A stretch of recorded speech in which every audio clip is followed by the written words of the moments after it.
Nostranatics Worldwide. Ayan, so, namiss ko kayo ulit, guys. Natigil kasi ang reading ko for a couple of weeks dahil nga sa bagyo. And sana talaga wala nang pumasok na malakas na bagyo kasi sobrang kawawa ang ibang tao na nababahaan, di ba? Ngayon, may tutulungan tayo, no, si ate. So, may dala siyang gamit ng kamag-anak niya or family member niya. Gusto ko din magpasalamat sa kanya sa pagtitiwala niya sa akin. Yan. So, hindi ko na lang dahil pwedeng ipakita ang picture. So, thank you so much, ate. So, ready ka na? Ready na po. Ay, excuse me for my nails. Talagang hindi pa ako nakapag-ayos kasi sobrang busy talaga, ate. Tapos, hindi pa ako nakakalabas sa amin. Kasi grabe. Sobrang busy talaga. Guys, keep on sharing my vlog para madami pa tayong matutulungan. Mga Nostranatics Worldwide dyan. Ayan. So, ang dami nating supporters sa ibang bansa talaga, lalo sa mga OFW. Maraming salamat. So, ready ka na, ate? Ready na.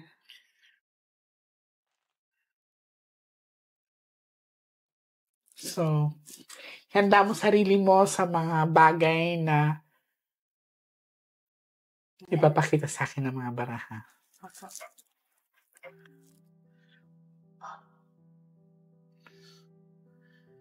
Now, ate, I want you to focus.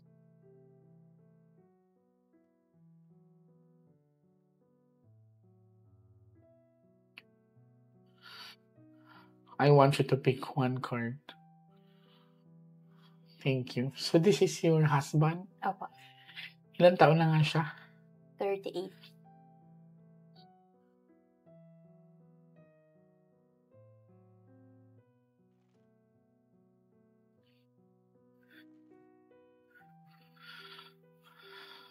Cut the cards into 3.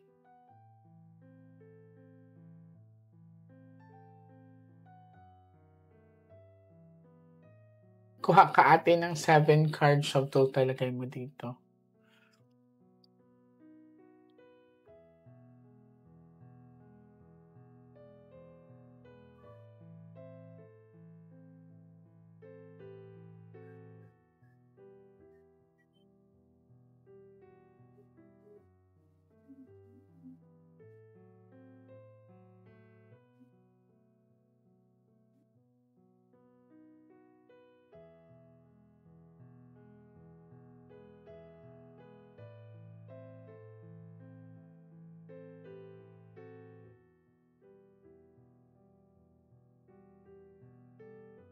So, this is you. I'm hoping that this is a red card. Pag may king dito, siya na yan, ate, ha?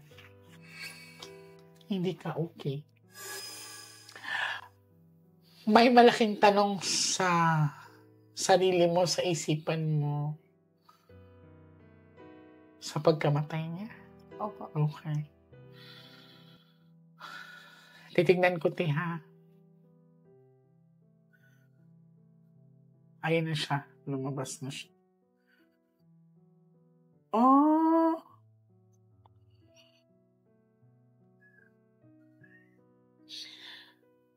Nagulat ako sa pinakita ng mga baraha. So, maaaring masasagot dito ang katanungan ni ate.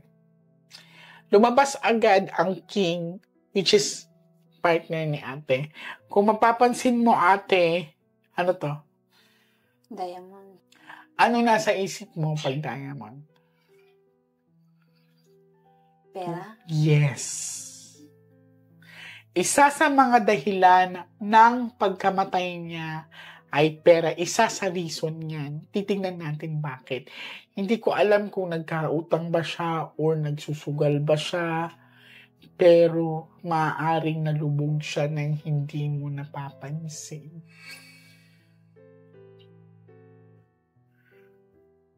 Nagsusugal ba siya? Nasabi niya sa akin na yun talaga na nalubog talaga siya. Nalubog siya, nagulat ka.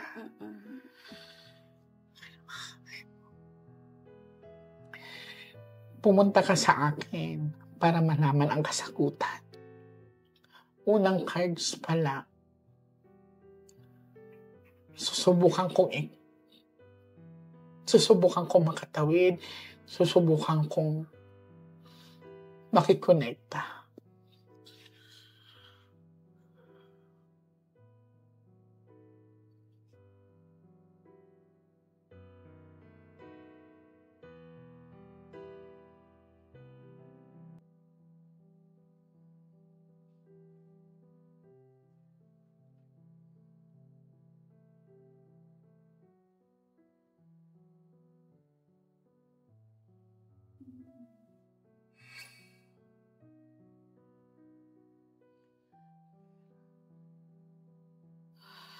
Sobrang nahihiya siya. Pera. Minsan nagtatago na siya, ate, or ayaw na niya makipag-usap kasi parang may naniningil sa kanya. Parang hinahabol siya. I don't know if it is insurance or something, pero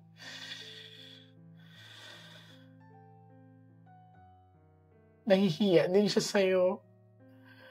Nalubog siya dahil sa pagsusugal niya.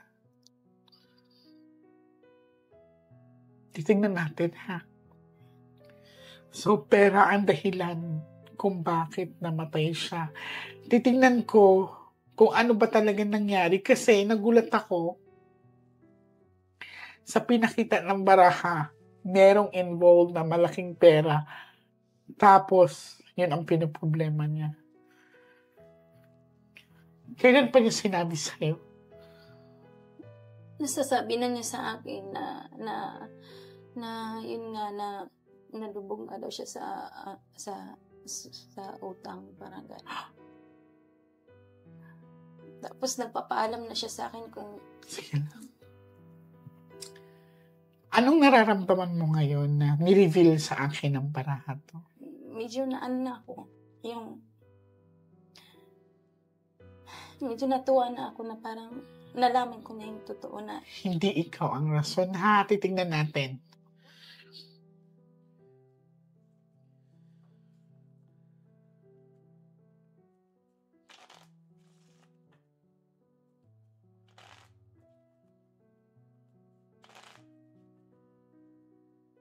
Cut the cards into three.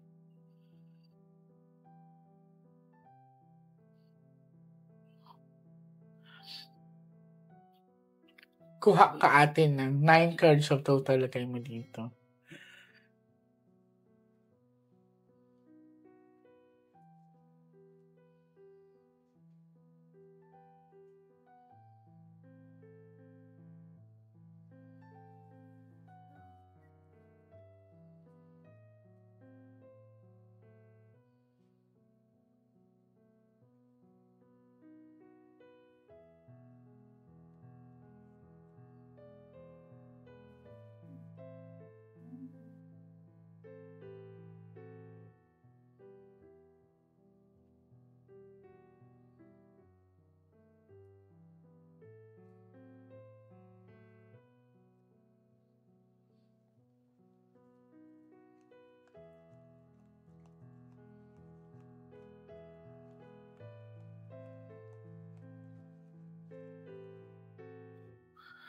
Money.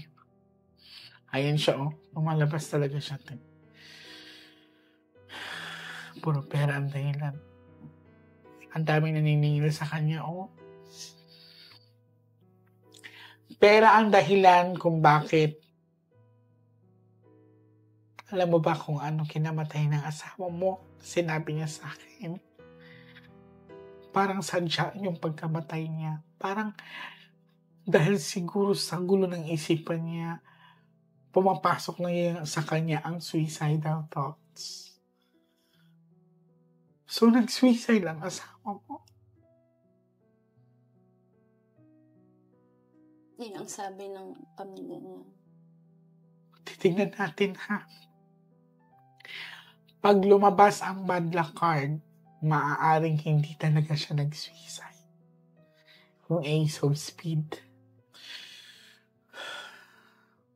Ang bigat nito, ate.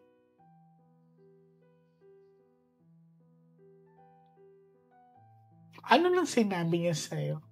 Yung last na pag-uusap niyo? Yun nga po,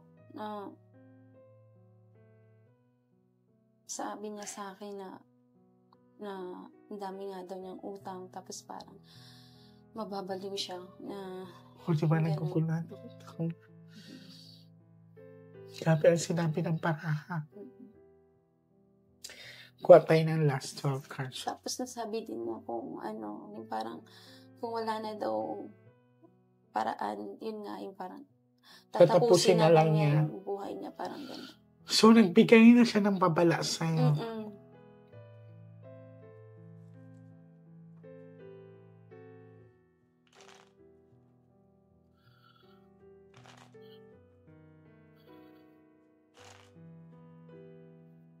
Cut the cards into 3.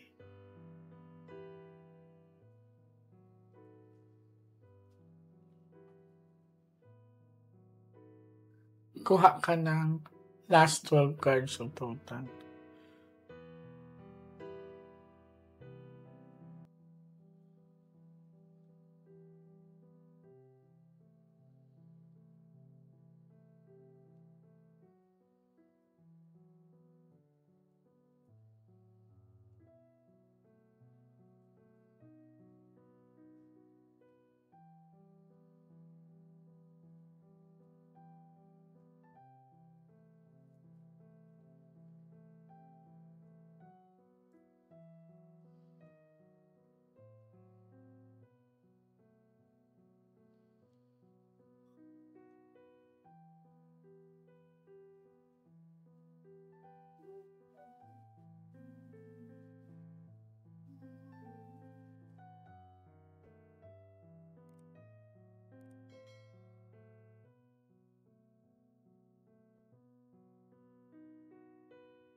Alam mo ate, ang nakakaloka dito, maaring may nag-advise sa kanya or may nag-utos sa kanya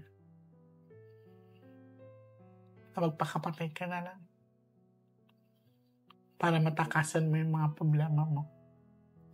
This is a bad luck card, hindi siya tahimik. Babae po yung ano.